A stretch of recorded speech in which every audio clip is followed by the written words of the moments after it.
Como primer punto tenemos la biografía de Charles Rennie Mackintosh, que nació el 7 de junio de 1868 en Glasgow. Falleció el 10 de diciembre de 1928 en London. Su movimiento es el arte nuevo. El campo al que se especializó fue la pintura, el diseño, la arquitectura y el dibujo. Su familia fueron Margaret MacDonald, su esposa, y su hija Frances MacDonald. Escuela o grupo al que perteneció fue la Escuela de Glasgow. Entrando en detalle, podemos observar un poco de lo que fue en vida el arquitecto Mackintosh. Su infancia fue dada en una zona verde de la ciudad de Denistone, donde se aficionó a la jardinería, desarrollando una valoración profunda de la naturaleza, de donde más tarde sacaría su estética orgánica. Poco tiempo después fue destacado entre los pioneros del movimiento moderno, como también se lo consideró un maestro de la ornamentación simbolista, un precursor del modernismo. Luego se casó con Margaret MacDonald en 1901, que también es una gran diseñadora. Años después, a finales de 1970, se reconstruye su casa estudio de Glasgow, convirtiéndose así en un museo donde se exponen sus obras. Entre sus grandes proyectos de inmobiliaria tenemos lo que es la silla Hill House, que tiene el respaldo alto en forma de escalera, que sube hasta encontrarse con la escalera cortada por una serie de líneas verticales y horizontales, que forman un dibujo geométrico al estilo de un tablero de ajedrez. Cuenta con una desnudez estructural y un valor estético de las formas rectas en vertical y en perpendicular, gracias a lo cual alcanza una gran esbeltez formal, no tiene calidad constructiva, es frágil y casi no sirve para sentarse. Como también tenemos el sillón Throne, que es un sillón con forma de trono, tiene alto respaldo semicircular. La creación de esta silla supuso la unión de una tecnología avanzada, cuenta con la precisión necesaria para ensamblar los componentes que componen el elegante y liviano marco enrejado. Entre sus grandes proyectos arquitectónicos tenemos la linterna, que fue uno de los primeros edificios del artista escocés más importante del siglo XX y originalmente fue diseñado para albergar el periódico local Glasgow. En la actualidad es la sede del Centro de Diseño y Arquitectura de Escocia. También tenemos la Escuela de Martin, que es otra de sus primeras obras. El edificio fue diseñado en 1895 y es una de las construcciones más sólidas de arenisca rojiza con influencia japonesa. No está abierta al público, pero se puede ver su arquitectura exterior. Por otra parte, también tenemos la Escuela de Glasgow, que es una de las obras maestras del artista escocés, donde se aprecian sus ideales arquitectónicos. Fue construido entre 1897 y 1909 y durante más de 100 años fue utilizada como escuela. Es una mezcla de arte japonés y arquitectura escocesa. Como también podemos ver lo que es el Museo de la Escuela de la Calle de Escocia, que fue diseñada entre 1903 y 1906. Es uno de los encargos más importantes y se caracteriza por sus impresionantes torres de cristal emplomado y la magnífica decoración con azulejos de vestíbulo de la entrada. También tenemos el Salón de los Té de William, donde podemos disfrutar del arte Mackintosh, cuya restauración se encargó él también en 1980. Y también podemos ver lo que es la iglesia de la Cruz de la Reina, que es la única iglesia que diseñó en Escocia y abrió sus puertas en 1899 y en la década de los 70 fue desacralizada. Por último tenemos la casa de estilo victoriano, en la que el arquitecto y diseñador vivió con su esposa desde 1906 hasta 1914. Es también de interés turístico. Estamos hablando de la Galería de Arte Hunterian. Luego también está la casa para un amante del arte, donde fue diseñada en 1901 para un concurso organizado por una publicación alemana. El arquitecto Charles Rennie, conforme el pasar de los años, ha ido evolucionando en su propio estilo, combinando de esta manera volúmenes totalmente rectos, con ornamentaciones florales. Esto es algo muy común que se ve en sus diseños. Muy aparte, el trabajo del arquitecto Charles engloba lo que es todo, desde lo que es diseño de los planos, la construcción de la edificación, la decoración, hasta el diseño de muebles y elementos de la casa.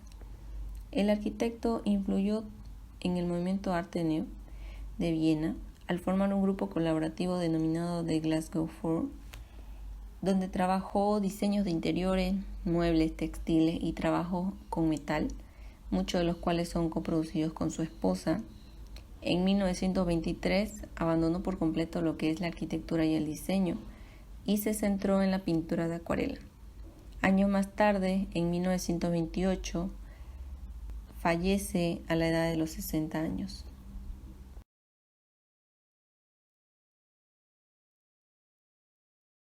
Dentro de las obras notables del arquitecto tenemos la casa Hill House, en el que antes de que se diseñen los planos de la vivienda se encargó de analizar los hábitos de la familia Blackie, quienes vivirían ahí. De esta manera la casa cumple con las necesidades de todos sus integrantes. Para entrar más a detalle, se clasificó por forma, espacio, función, orden y tecnología. Su forma era totalmente asimétrica de diferentes niveles de cubierta.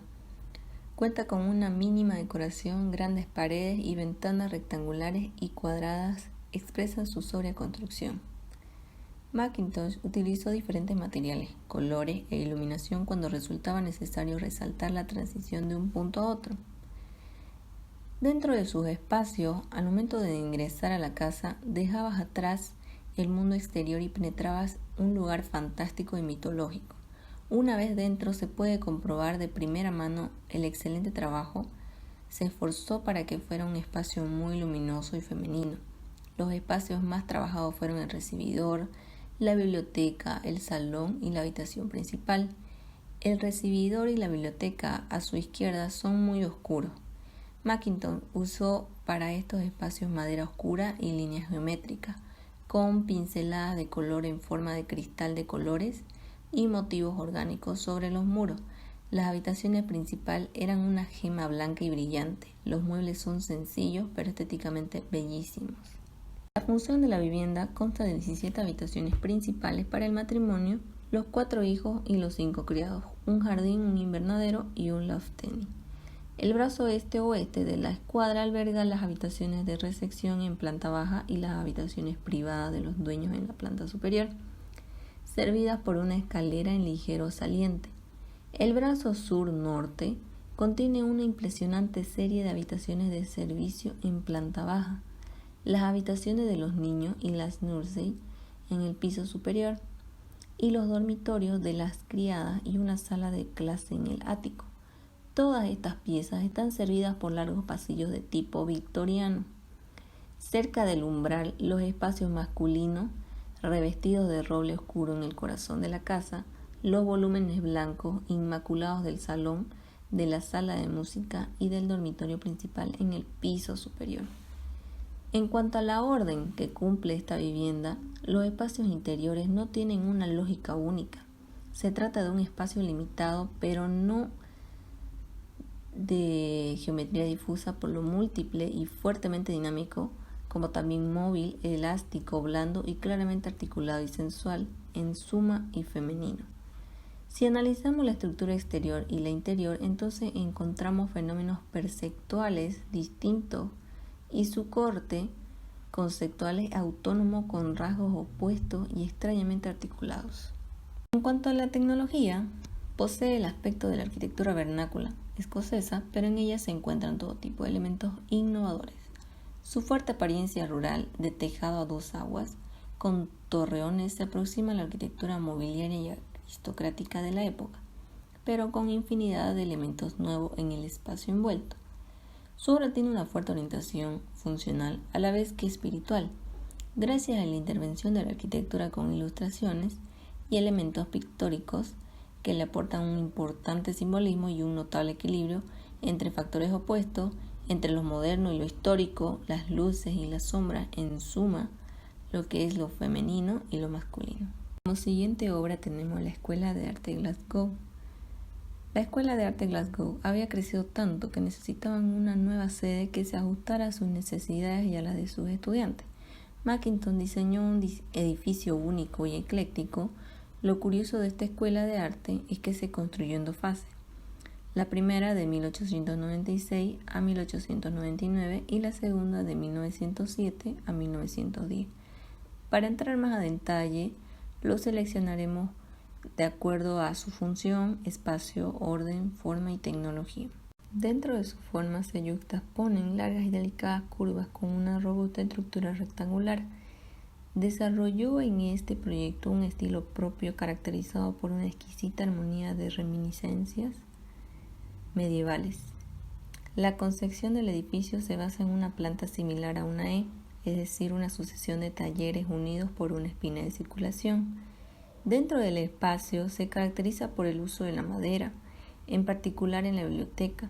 En este espacio todo es de madera, más clara en el parque y más oscura en el mobiliario, y cubriendo todas las paredes. La verticalidad de las ventanas de la fachada lateral se ve aquí reflejada en los paneles decorativos del balcón superior. Esta direccionalidad es enfatizada por las lámparas colgantes que hay en el centro de la biblioteca. El punto más peculiar de la composición se encuentra en el centro. Dentro de la función, el edificio principal tiene 75 metros de longitud con un fondo de 28 metros. Cuenta con 5 pisos más un ático añadido en una segunda fase. El terreno tiene un desnivel de 10 metros en su lado sur, hecho al que se saca partido, acentuando la verticalidad de la fachada occidental. La fachada principal está definida por las grandes cristaleras de las aulas que se abren en un paramento continuo de piedra, por el cuerpo central cargado de elementos plásticos y por el original cerramiento, tras el cual se eleva la fachada propiamente dicha, muy retraqueada para iluminar el sótano y con un piso de bajo nivel de la calle. En cuanto al orden, uno de los requisitos principales del proyecto es el acondicionamiento lumínico de los espacios interiores. Para ello se crean numerosas aberturas, tanto en fachadas como en cubierta, del mayor tamaño posible para maximizar la entrada de luz natural. También por este motivo se ubican las aulas principales de la escuela en la planta superior, mientras que los espacios que no necesitan tanta iluminación son relegados a las plantas inferiores. El diseño favorece la orientación de los talleres hacia el norte, dotándoles de una fachada rica en ventanas que permiten el ingreso de luz natural. Hacia este se ubicó un cuarto de diseño y hacia el oeste la biblioteca. Su tecnología se caracteriza por una estructura de muros de carga de piedra y ladrillo. Los forjados son de madera y los lucernarios de madera y cristal. Grandes ventanales de hierro y vidrio. La piedra es de color ocre y posee detalles en hierro muy refinados en diseño. La construcción ocupa media manzana en un padrón alargado que genera 3 fachadas y una medianera del techo. Cuelgan lámparas con un diseño muy geométrico y abstracto. La coronación del edificio consiste en una gran cornisa de losa en voladizo, muy pronunciada, que protege de la lluvia las inmensas cristaleras y proporciona un potente remate a la fachada. De esta sencillez geométrica sobresale el cuerpo macizo central, inspirado en la arquitectura baronial escocesa de la época de los Estuardo. A continuación hablaremos sobre Victor Horta, empezando por su biografía. Nació el 6 de enero de 1861 en Gante, Bélgica. Falleció el 8 de septiembre de 1947 en Bruselas. Su ocupación era arquitecto, diseñador, urbanista, profesor y maestro de obras. El movimiento al que pertenecía era el movimiento modernismo.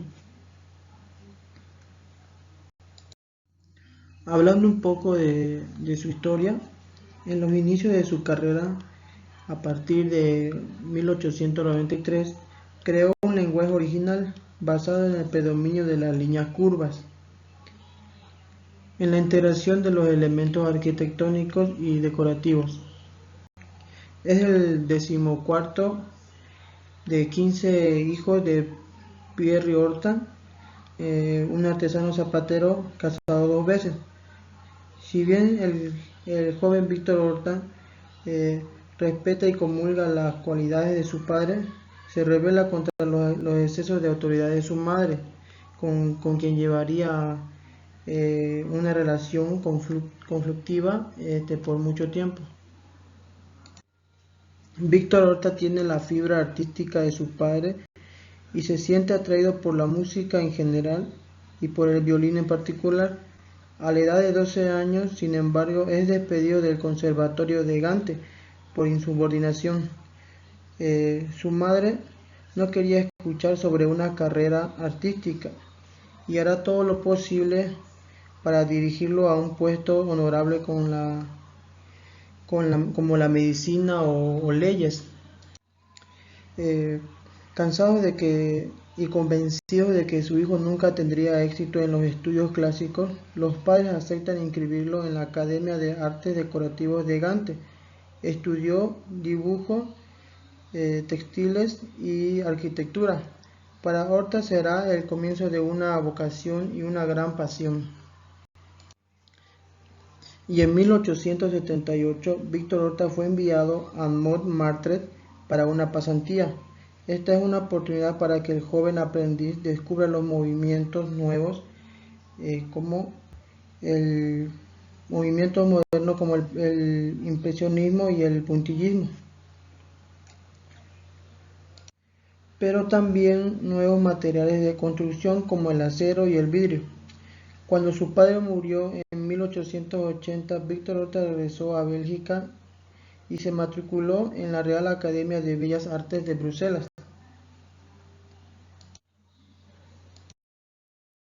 Desarrollo artístico y lacónico final de Víctor Horta. En la academia, Víctor Horta demuestra ser un estudiante extremadamente brillante, que rápidamente atrae la atención de sus maestros. Uno de ellos es el arquitecto del rey Leopoldo II, Alphonse Valade. Víctor Horta está asombrado de los espectáculos de luces, vidrios y acero, pero Valade logrará enseñarle el amor por los detalles perfectos que deben estudiarse caso por caso. No obstante, la fuerte personalidad de Víctor Horta lo llevará a separarse de su mentor, demasiado apegado a la tradición clásica, mientras soñaba con la innovación y los modos contracorrientes. Terminando con sus estudios con una medalla de oro, Víctor Horta comienza a construir 3 casas adosadas en Gante y luego observó un periodo de aprendizaje de 8 años durante el cual participó en varios concursos y construyó pequeñas construcciones en caso o en función que él quería usar este periodo para refinar su arte, en el que quería introducir líneas curvas para aplicar en la impresión del espacio. Bueno, para Víctor Horta, este será el comienzo de una larga serie de edificaciones refinadas con espacios innovadores y toldos luminosos. Víctor Horta se convierte rápidamente en el favorito de los nuevos burgueses de Bruselas, porque vivir en una casa Horta es un signo de buen gusto y riqueza. Horta se convierte en el representante del Art Nouveau, lo cual afianza con edificaciones como la Casa Edbel y la Casa Tassel. En 1902, el maestro está en la cima de su carrera. Cambió la forma de vivir y componer un plan arquitectónico, pero su carrera está llegando a su punto de inflexión, porque el Art Nouveau se está agotando en Europa. Poco después aparece la llegada del Art Deco, que se impone al Art Nouveau. Con todo esto, Víctor Horta se adapta y se separa del Art Nouveau. Las curvas dan paso a las líneas rectas dominantes, pero la garra de Horta permanece en la medida en que muestra continuidad jugando con las luces, los colores y la disposición de los espacios en todas sus construcciones. Y sus diseños arquitectónicos cambian por completo. Probó el concreto y le dio una apariencia mucho más cubista a su edificación, como el Hospital Brookman. En 1939 comenzó a escribir sus memorias y paradójicamente decidió destruir la mayoría de sus archivos y dibujos. Murió en soledad el 8 de septiembre de 1943 en la clínica de la Rue de Luton, donde una vez orquestó el edificio. Arquitecto, dibujante y decorador, Victor Horta es considerado como el principal pionero del estilo de la arquitectura Art Nouveau.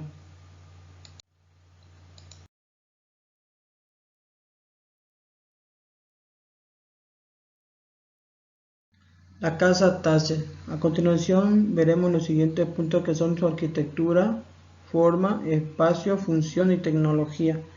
La casa Tasse es el primer edificio que refleja el código y estilo del Art Nouveau, y su estructura es de esqueleto metálico, totalmente visible en el interior, mientras que en la fachada se pone en manifiesto solamente en la parte central acristalada. La distribución de la casa se realiza en dos sectores: uno, el servidor por la escalera principal, que relaciona el vestíbulo con dos grandes ambientes superiores con vistas a la calle; 2, el lado del jardín, servido por una escalera secundaria. Su forma. La vivienda tiene la forma de dos prismas rectangulares, el cual se le anexa medio cuerpo cilíndrico para la fachada, y ambos volúmenes están unidos por otro volumen cilíndrico, pero de base ovalada. La forma se adapta al terreno donde ésta se emplaza estrechamente y profundamente, que se caracteriza por la ciudad de Bruselas. Y su fachada, hecha con grandes superficies onduladas de vidrio, permiten una gran iluminación en su interior.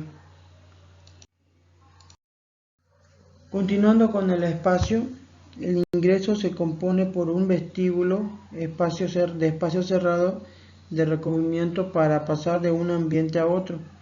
Por medio se utiliza un espacio de transición, entre ellos vestíbulos abiertos. Por ejemplo, en la planta baja, antes de entrar al estudio o al guardarropa, hay un espacio de forma octogonal que articula y distribuye los espacios.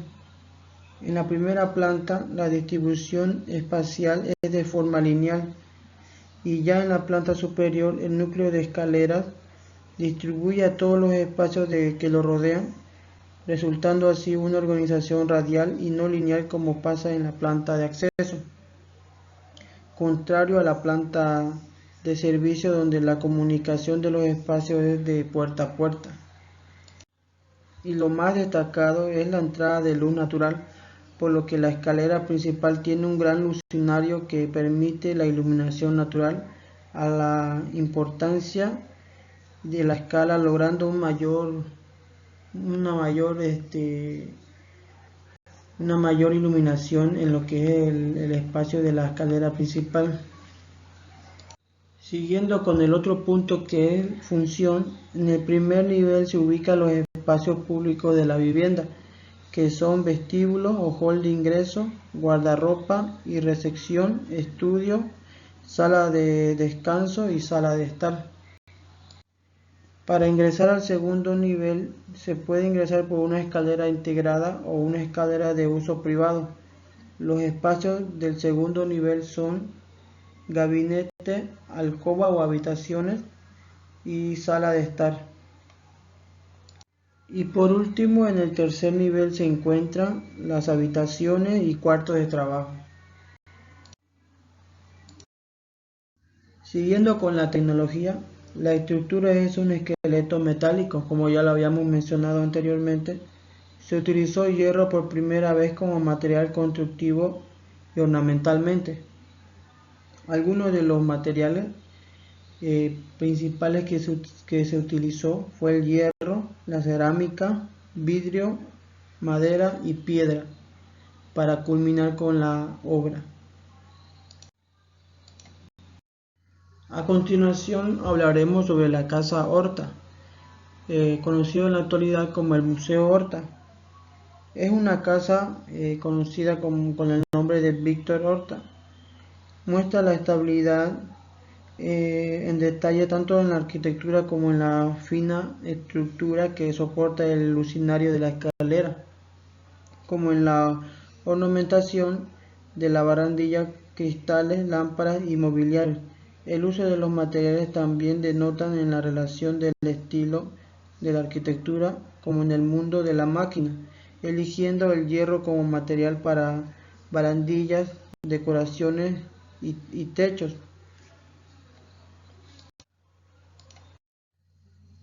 Hablando del espacio de la casa, consta con un sótano y 5 plantas, la última abuhardillada.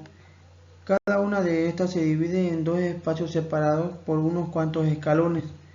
La parte más elevada de cada planta configura un espacio de tamaño reducido que da a la fachada principal.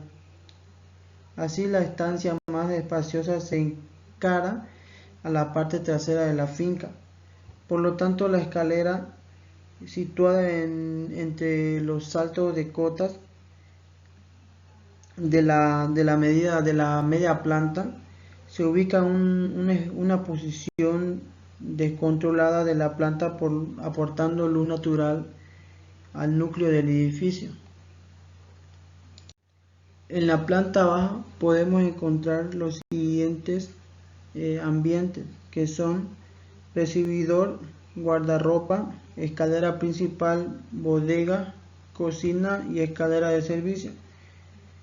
En la primera planta podemos encontrar la sala de música, escalera principal, comedor, salón, escalera de servicio.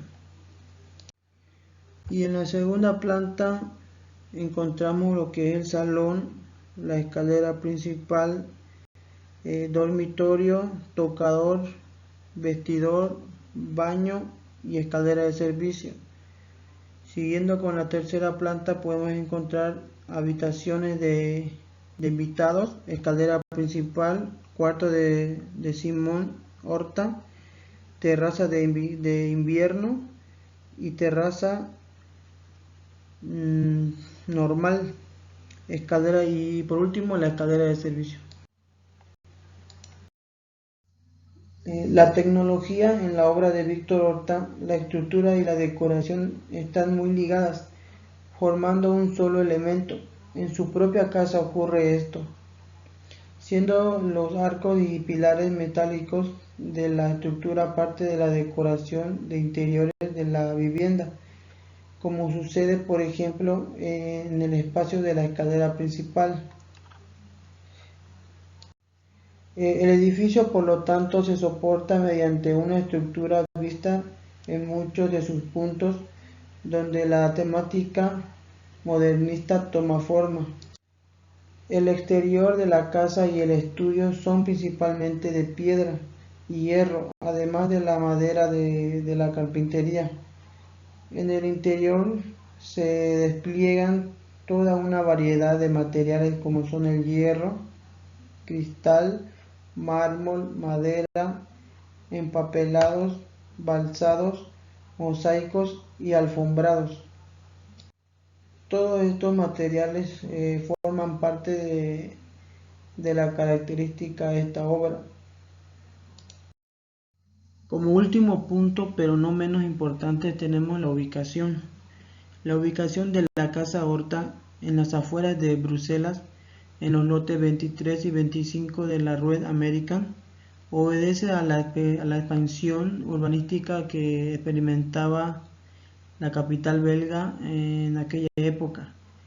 Como podemos ver en la imagen, señalando exactamente el lugar donde se encuentra la casa, la Casa Horta o Museo Horta.